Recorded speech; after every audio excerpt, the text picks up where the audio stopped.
Welcome to this new video tutorial of our programming series, which is web programming using ASP.NET. So students, in this tutorial, we will again start our hands-on practice with ASP.NET concepts. In previous videos, we have already seen one practical concept or one programming concept, I can say, about ASP.NET in our series of ASP.NET Inbuilt Object. Yes, if you remember this, we have covered the response object. If you have not seen that video, click on the I button above or link is given in the description box. You can check that out from that as well.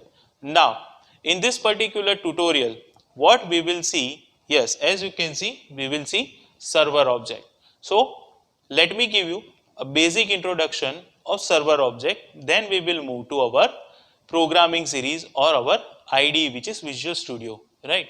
So, the server object is ASP.NET Inbuilt Object, and as the name suggests, server object will have something to do with server. Now what is server? Server is nothing but where our website is hosted, right? So we will find some properties as well as some methods which is regarding to server. Now what will be the need of accessing these properties and methods? So sometimes while developing a particular web applications, we will need to find where this website has been hosted. So that will be done by finding out the machine name where our website is hosted. That can be done by server object.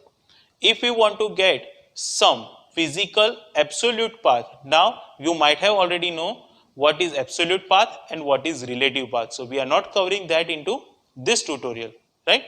Absolute path is exact path of your particular location, such as E drive :// ABC folder / XYZ folder. So that is the absolute path, right? The relative path is like tilde XYZ ABC or ABC XYZ, right? So that needs to be done when uploading the data in your web application. Now we will talk about the actual implementation. So in your project, in your ASP.NET applications, you need to upload some documents while registration or something like this. At that time, that document has to be stored somewhere on the server, somewhere in the folder where the website has been hosted. So at that time, the exact location, the absolute location of this particular folder needs to be found out. That can be done by server object because that has been hosted on the server.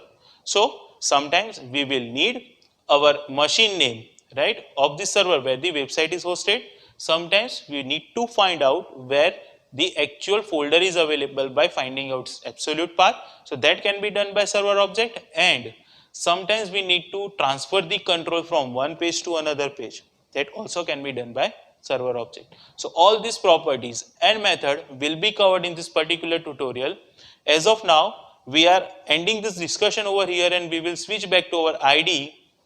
At that time, we will see our theoretical concept as well as practical concept in our IDE, which is Visual Studio. So watch this video till the end and let's get started. We are into our IDE. I have already created a page server_object.aspx, given a title as well as deleted division tag. We are into our website ASP.NET demo, through which we have already seen some concepts. So the concepts we are about to illustrate is machine name, the second is map path, and the third is transfer, out of which this transfer and map path are methods as it is having parenthesis, and this machine name is our property of server object. So we will quickly see all these details via practical implementation. So illustrate machine name, I will be taking a button and I will print display machine name, right? As soon as user will click on this button, we will have machine name of the server printed. So where it will be printed? It will be printed on label. You can totally omit this and have this thing printed on response.write method as well, right? So over here the ID will be lbl_mn, which is a short form for machine name, right? And to have a lines, we are giving br tag, right? So this will be your UI. Now the data will be printed when user will click on this button. So we are creating click event. By double clicking on that, this particular parameter list is of no use, so we have deleted this. And now what I'll be doing is lblmn, which is the id dot text, is equals to, I will print server, which is the object, ASP.NET inbuilt object, and then after machine name. So the pop-up says machine name is a read-only property, we cannot change it, so we cannot set it. It gets the server's computer name. After that, we will run this particular thing. So clicking on this run without debugging, we have not enabled the debugging yet. Click on this OK button, and now this particular web page will be executed. This display machine name is having a button, and I'll click on this button. So it is giving me the machine name that I have set. So the machine name or the name of the server where I have installed the IIS or Microsoft Visual Studio.NET is Nilesh PC. Right, now we'll click on this. Quickly we will see the second part, that was map path. So after this I will have my buttons. So as of now I am giving another button which says display absolute path. Now the map path is used to display absolute path of any relative path.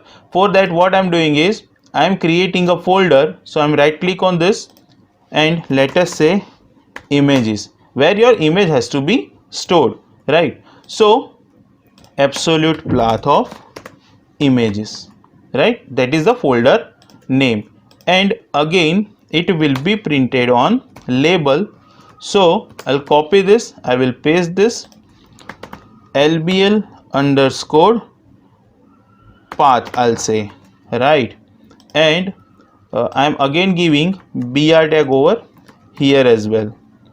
So this will be two buttons, and we will be having these two labels. Now user will click on this. So what I'll have to do is lbl path dot text is equals to server dot map path. It requires your relative path, and relative path has to be in double quotes. So I have given a double quotes. Now I can go for this. If it will not work, then we'll go for this, right? So as of now we are having this, and I'll write the path of the folder from which I want the absolute path. Now what is the requirement of this? The requirement is whenever we are working and doing the development, we need relative path, but whenever we will have a functionality such as uploading the things, uploading an image or uploading any document, it will require a specific absolute path of the folder or directory where the things has to be uploaded on the server.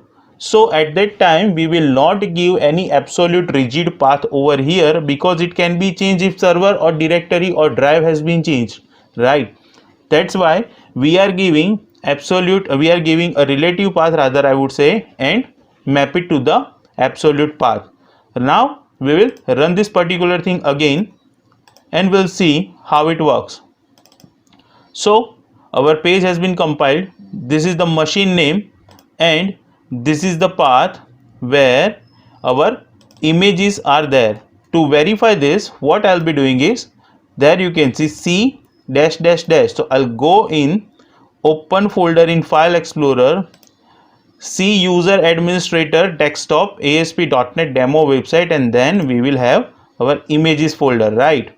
So same thing is applied over here. So this is the absolute path. Whenever we are having a facility of uploading the data or uploading doc file, uploading PDF file or images or any other document type, right, at that time this will come handy, right? So that is the practical implementation of map path as well. If you are making a job portal and you need to upload resume for job seeker, that can be done. If you are using any user registration and you want to upload its image, that can be done. If you are using any e-commerce site and you want to upload images of the product you are selling, at that time this can be done, right? So that is the real world practical application as well. Now the third thing is server.transfer, and server.transfer, what it will do, it will stop the execution of current page and will jump back to given URL, right? So server.transfer is a little bit similar to response.redirect, but the difference is server.transfer stops, or I can say aborts the execution of current page and will transfer the control to given URL page, while response dot redirect will actually go to that, I say, particular page. Clear? So using response.redirect, we can also go to google.com as illustrated in our response object demo practical or tutorial, while server.transfer will just stop or abort the execution and the next control will be given to the given URL page.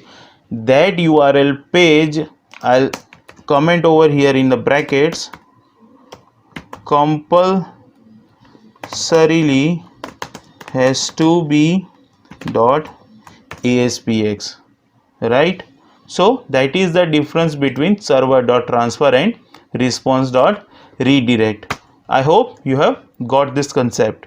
Now what we'll do, we will get this button again and we will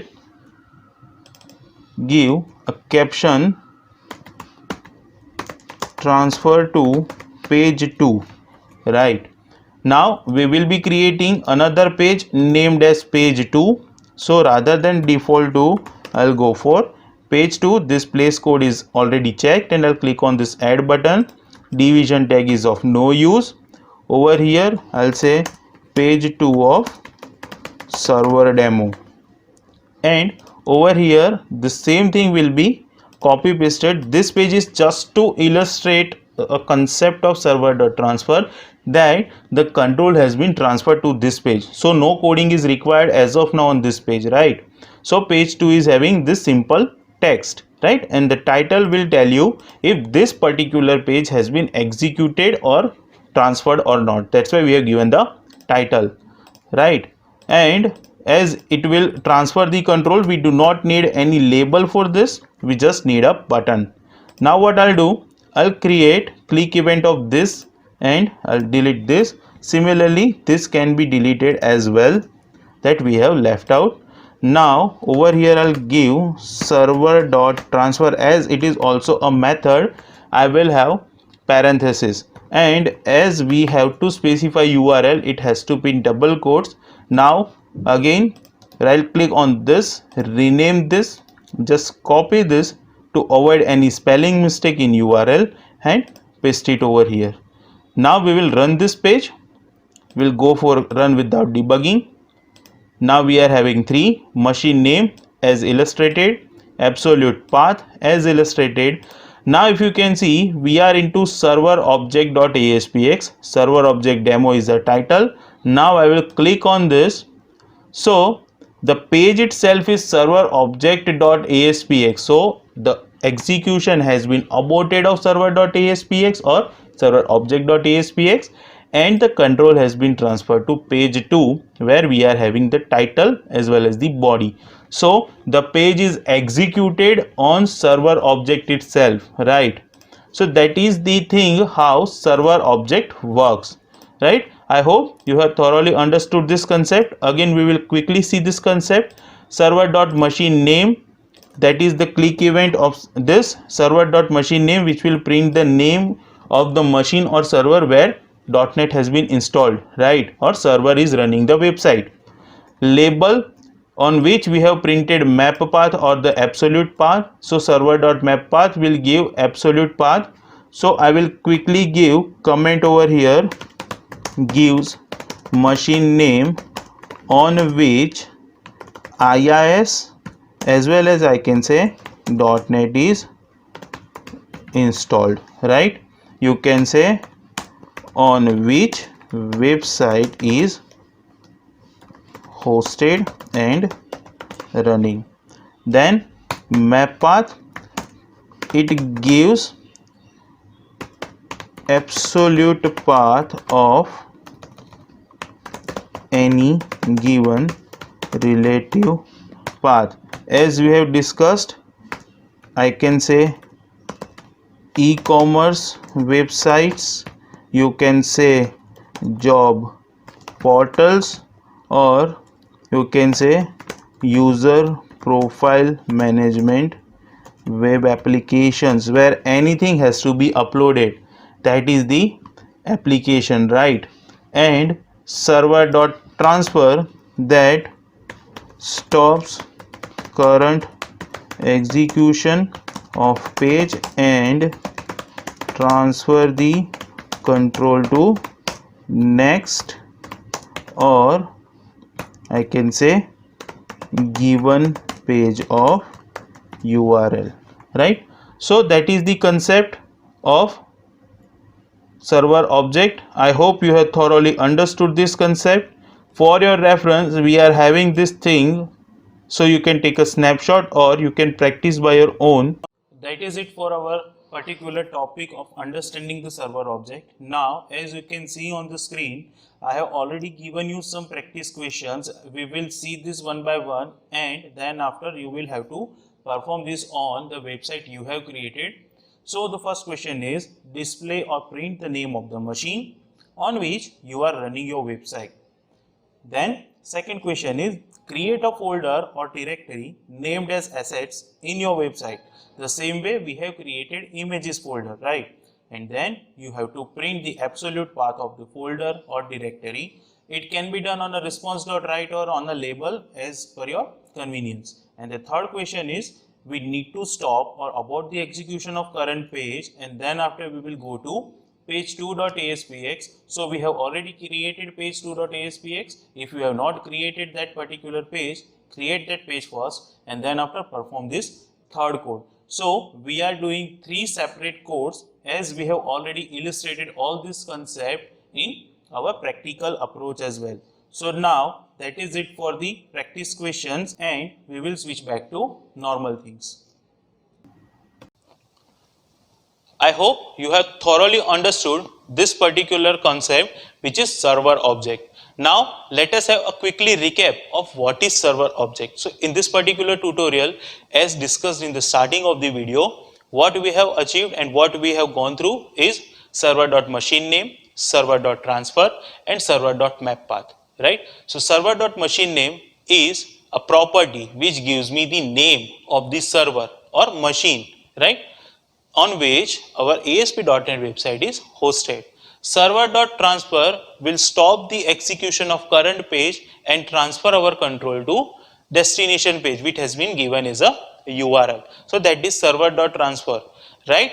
And the third thing is finding out the absolute path, that was done by server.mappath, right? In the bracket we will give the relative path, and server object itself will find the absolute path of this relative path. So that are the three things that we have already seen in this video. So that was it for server object. Thank you for watching this video. If you are finding any queries, write us in the comment section.